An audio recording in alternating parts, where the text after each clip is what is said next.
take point on it, and he brought us in on that. So I guess to answer your questions really quick is no, none of our CSS investigations have been directly in conjunction with MUFON. Yeah.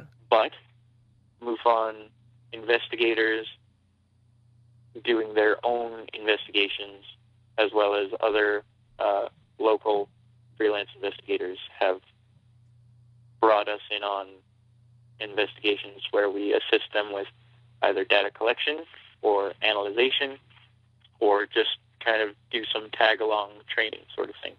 Well, that's a big part of what we're focused on, is that training, hands-on, and getting out in the field. Yeah. For all our members. Wow. That's cool. So do you guys get any credits in the liner notes of ufological history?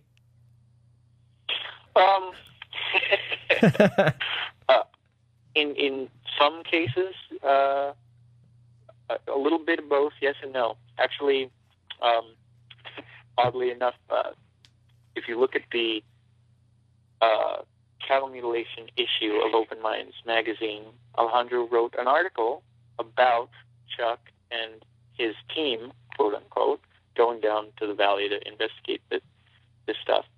Our names were omitted by the editor because it was what was the words he used? It was superfluous information. It wasn't necessary for the bulk of the article. Right. That's too bad. It was a big spread. Yeah. Other than being invited on, various radio shows and, those hosts acknowledging us for the work we've done, even despite their best attempts, the investigators haven't been able to get us too much exposure for it, but that's okay. No, exactly. I don't mind. It's more about getting people in there and just getting some experience on it, even if it is behind the scenes. I think it's important too, because you're opening doorways of consciousness with the work that you're doing, in a pursuit of some kind of relative truth. The world is a much bigger place than they ever told us it was. So the credit where it's due almost comes in that light, that you're out there trying to open people up to new ideas that, otherwise they might not really be used to. It must have been cool to work with Chuck Zukowski, because he's a really cool guy. Yeah. He's really nice. Cool. Is he as cool in person? Because he seems really lighthearted and happy. He's even better in real life. Awesome. He really is. He's actually going to do he's doing a talk. He's going to do some investigator training, a panel at our Mad Science Fair coming up this Friday. That's awesome. Mad, see, go for it. He's definitely. Every so often he calls me up with some advice about ghost hunting. We were actually talking about EVP software the other day. Oh, really? So yeah, we work quite a bit. We've also helped him and Joe Fex. I'm not sure if you're familiar with him. No. Analyze some data from a recent Bigfoot investigation that they did up in the nearby area. I'm not sure if I'm allowed to disclose the location yet off the top of my head. Okay. I think so. Yeah, because of the video. If you look on Chuck's website, he's got the UFO Nut episodes up. I think he's got it listed as a Bailey Bigfoot investigation. Oh, that's cool. So hopefully I'm not exposing too much. But they collected some physical data there. Nice. And they brought it to us to help them analyze it, which is some pretty interesting stuff. It's pretty cool. Are you at liberty to discuss some of the findings? I'm trying to think if I can. Okay, maybe we should wait on that. We'll say no. I don't think so. Not yet. That's probably the smart thing to do. Speaking about UFO, have you heard anything about this new Erickson? I guess it's not so new, but the Erickson Project documentary that's being released about Bigfoot. No. Well, yeah. Well, the story is that there's been startling new video and photographic evidence that proves beyond a doubt that we are indeed cohabitating this planet with another hominid species, aka Bigfoot.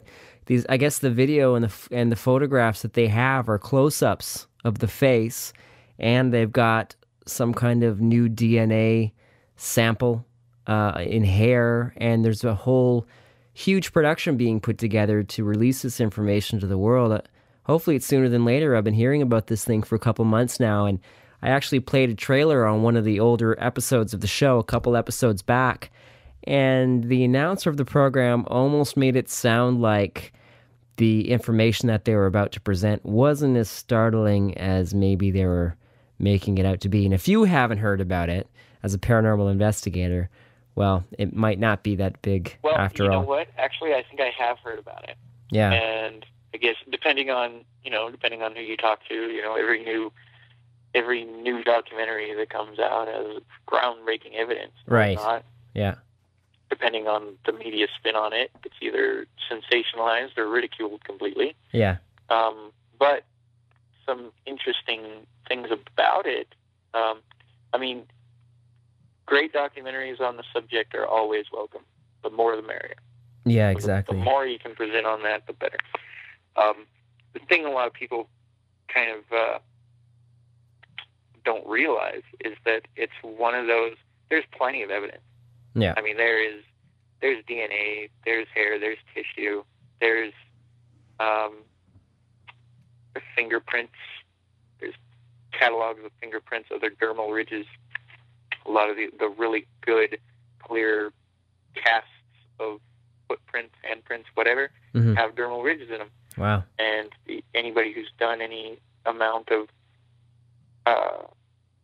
fingerprinting can tell right away the difference between, say, a human and another primate's fingerprint patterns. And Sasquatch apparently have a very unique set of fingerprint patterns. So there's plenty of evidence.